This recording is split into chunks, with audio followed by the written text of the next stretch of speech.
The unwritten rules of the culture. That's brilliantly said. That's exactly what it is. No one talks about it. It's not in the manual, but that's the way it's done. So, is social pressure and social proof, how do those ideas come into play? So actually, if I'm gonna get a little geeky on you here, I apologize. I'll get my scientist hat on.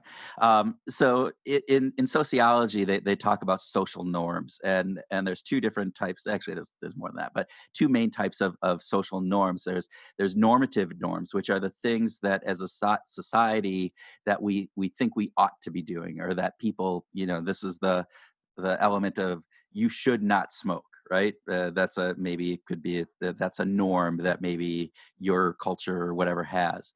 And then there's descriptive norms, and descriptive norms are yeah, we know we're not supposed to smoke, but you know what?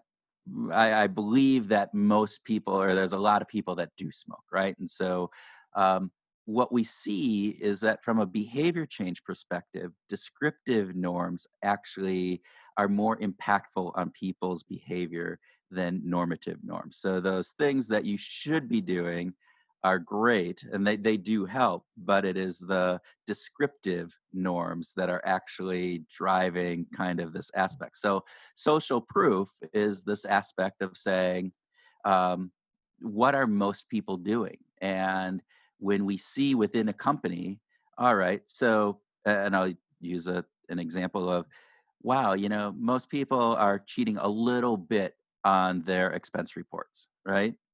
Okay, so if most people, now the norm, or the normative aspect of that is we should not cheat at all, right? But hey, I don't have I forgot that one receipt, and I'm just going to add $3 tip to this that I didn't really give a $3 tip to. I'm not going too far above, but I'm not really, in your head you can rationalize that away, and you can do that, and that's a descriptive because you're going, I believe everybody else is doing that, and you don't even have to see it, but you can believe that, and that's an aspect of it.